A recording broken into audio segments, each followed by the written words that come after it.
Hi, there were a few things I was thinking about talking this week, but unfortunately I had to sort of veer away slightly from politics because all I could watch today and all I've got in my mind now is the picture of the United States President.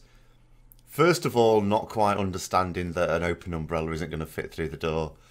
Then trying to think how to close it, deciding he's not got the intelligence or can't be asked to close it, and just leaves it outside the plane while he walks in for someone else to deal with who's not dealing with it because there's no one there in his entourage whose job it is to deal with open umbrellas. So I thought we'd talk about the high street instead.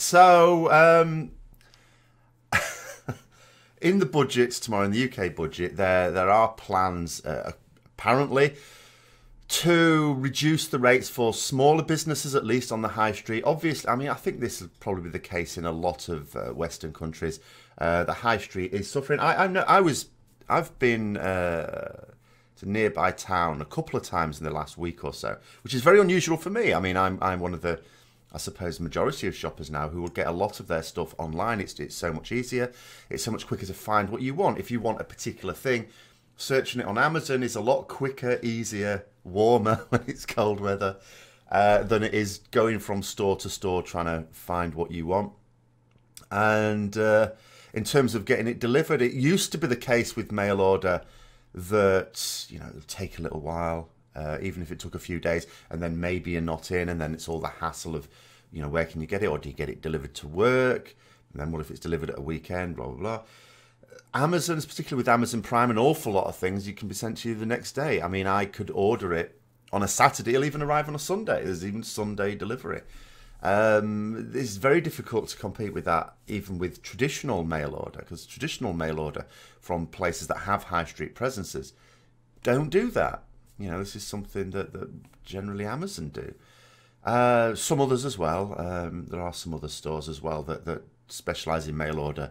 That can arrange for very quick and you know, even Sunday deliveries as well.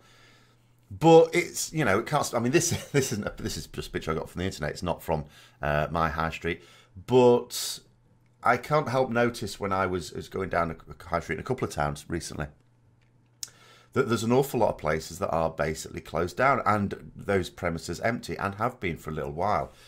And there's a particular store I saw when I went past it, and it was just a sign out saying we've moved. So that store is still in that shopping centre, but it's moved, and presumably it's moved.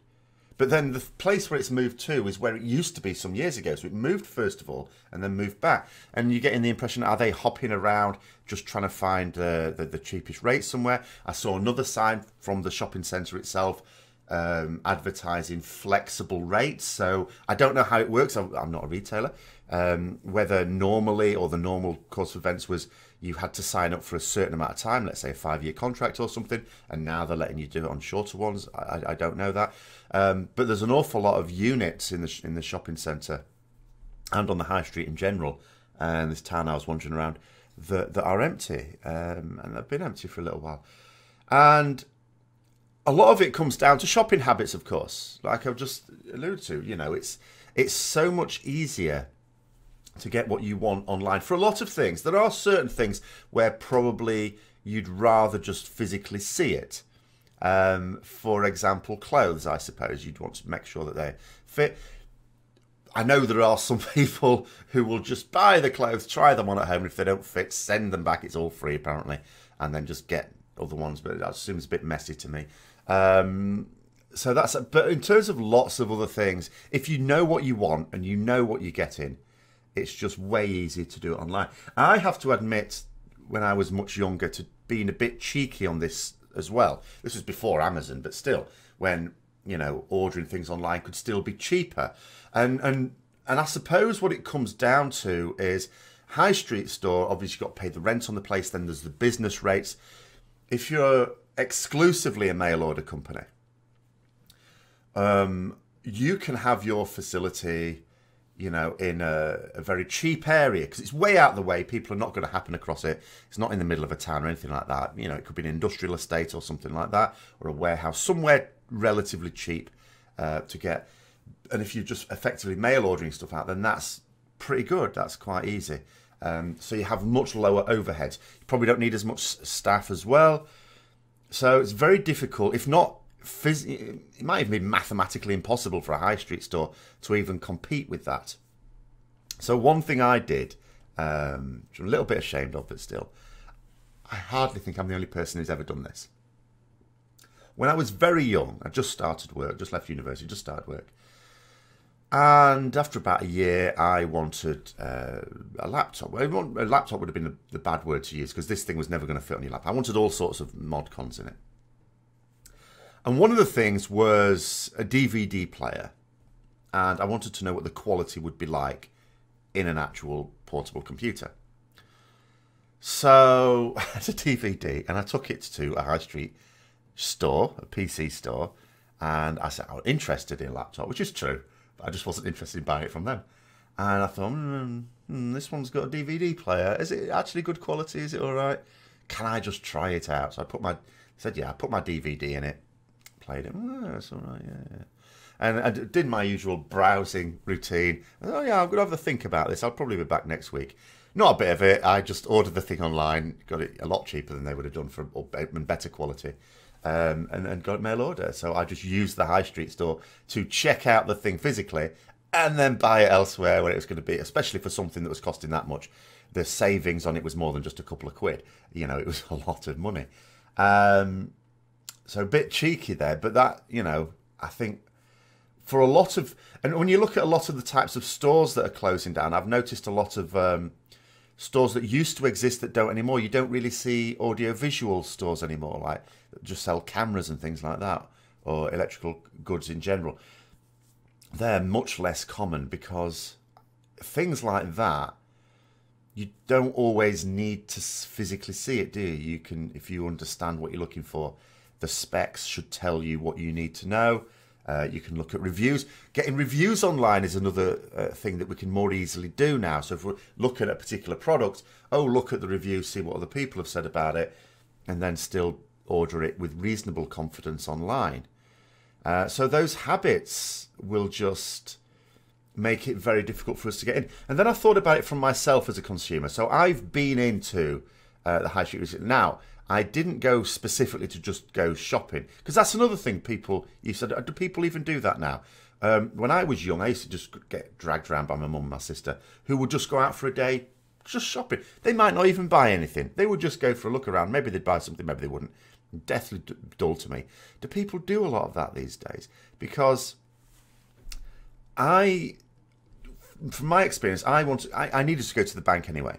And actually, if you need to go to the bank, physically go to the bank, because my card chip's broken again. It broke once, and then I got a new card, and that broke pretty much straight away. So, I'll go and get another one. So I had to physically go into a bank. And because banks are centralising now, they're out, satellite locations are closing down. So there it's the opposite way around. You can only go into the town centre now for those. So, there were a few other things. I thought, I'll go and look into the shops as well while I'm there. But then I thought to myself, it was actually a hassle to go into there. Now, my local town where I live now in Scunthorpe, for example, if you go on a weekend, if you go into town over a weekend, there's a very good car park and it's free at the weekend. It's not free during the week, when people might need to use it to actually go to their work. But at the weekend, it is free to try and encourage people to go in there. And the high street, it actually looks quite nice. People, sort of say it's a bit crap. But I think, as high streets go, it looks pretty nice. And actually, as high streets go, there's a reasonable number of stores there as well. So they do pretty well, I think. But inevitably, I just see it going more and more to it being much more difficult to keep them open. And I think, technology is probably driving a lot of that. We have the facility. The big downside with mail ordering was always, or the two really.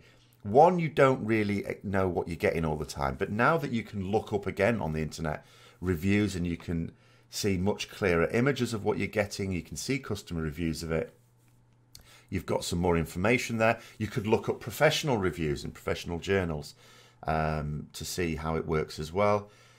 You can ask questions of the seller even before you buy and get answers very quickly. It's very easy to do. So that side of it is there's always going to be an element of not quite sure what you're getting, I suppose. But that element of it is much reduced. And then the other element of it was getting it, physically getting it. So it's mail ordered. Is it going to take a long time? And are they going to be able to deliver it to me? Not come round when I'm not in, and then God knows where I have to go to a sorting office where there's no parking or anything like that. That side of it is massively improved as well, because you're much more likely to be able to ask for weekend delivery, or get it delivered next day when you're going to be in.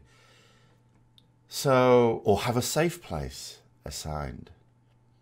So those sides of the negative sides of getting something delivered remotely have been much reduced.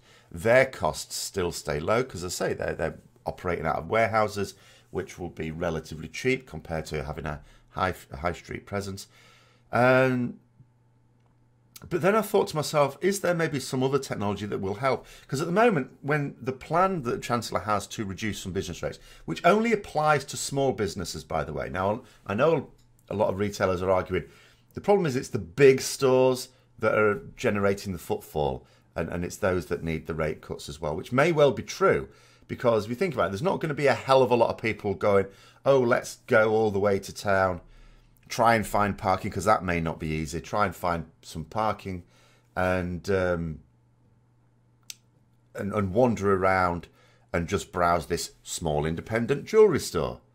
Because, no. But if it's like, oh, let's, go and clothes shopping at the big department store, Debenhams or something like that, and then maybe you'll have a look around at a few other things while you're there, that's much more likely. So it probably is needed that something is developed. But then I just thought to myself, it's just...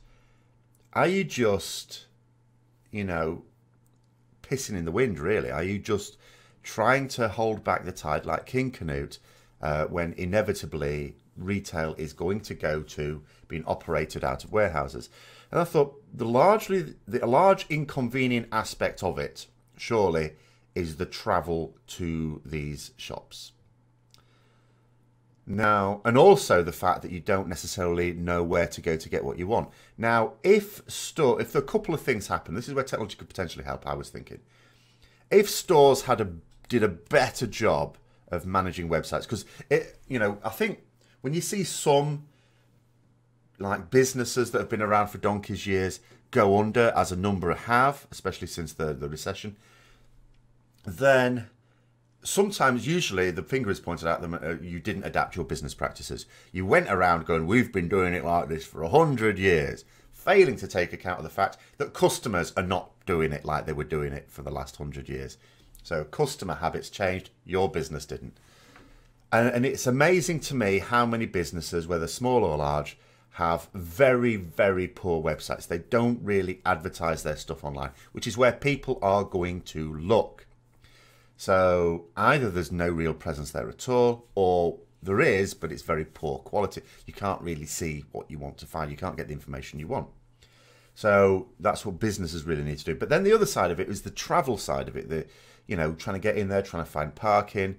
You go around, maybe you've got a load of stuff, and then you've got to, get to where your car's parked again as well and sort all that out.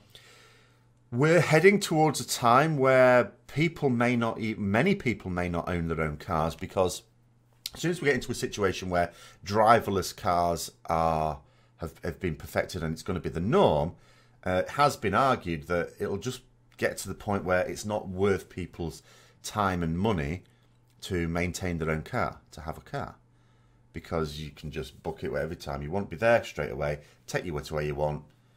Could automatically, you don't even have to mess about with money. You just have an account or something like that, swipe a card, automatically deducted, and you can do it like that. Now, if you could do that entirely, if I could know, for example, I just get a car, it'll be there quite quickly. It'll take me to where I need to go, drop me off. I go around other stores, and then I can just go to like what used to be an old taxi rank and get another one to get me home with all the stuff in there, the shopping I've got. That would remove an awful lot of the inconvenience of going around high streets. So maybe that time's coming and we just have to hold on with the high streets to get to that point. Or maybe it'll come too late, who knows. But I do think the other flip side of it is surely retailers need to embrace the internet much more than they already are doing. Because there is a comfort, I think, in physically buying the thing you want. Because there is, and I think high streets need to trade on this, that it's much better if you can physically see what you're buying. It's like, yes, that is actually what I want. It reminds me, just as a last little thought of, now, okay, I don't believe that a lot of people would be this daft, but it's the sort of thing that maybe can happen. And I was watching, it was a quiz panel show, but nonetheless, this event was particularly true. And one of them on it, one of the celebrities on it was saying that they once bought a chest of drawers that they thought was, nice, cheap chest of drawers. And when it arrived, it was a chest of drawers for a doll's house, not the full-size thing. So quite expensive for a doll-size thing, but expertly crafted, I suppose. But it would have been cheap for a full-sized chest of drawers. Maybe they thought it was second-hand or something. And there's always that fear, isn't there, that you order something online and when it arrives, it's like, that's not quite what I was expecting, is it? And also the difficulty if there's something faulty with it in dealing with that. Whereas if it's a physical store, you can go there, you can, this is actually what I wanted. You can ask some questions about it then and there and take it away with you. And if all the inconvenience of, first of all, knowing that the store has the item in and where to go, because you can look up, I want this item. And it, apps maybe, if businesses really got themselves sorted, could maybe sort of say, yeah, okay, in your town, these stores sell it. These are the prices they sell it for. There you go. And then you just book your Uber driverless cab and away you go to it. And that might be a lot better for a lot of people. I don't know. What do you think? There we go. But that's my rambling done for this week. Anyway, we might get back onto politics next week if I can get the image of the most powerful man in the world being unable to close an umbrella out of my head. We'll have to see. But anyway, thank you for watching. If you enjoyed it, don't forget to click the like button, subscribe for further rambling, and until next time, I'll see you later.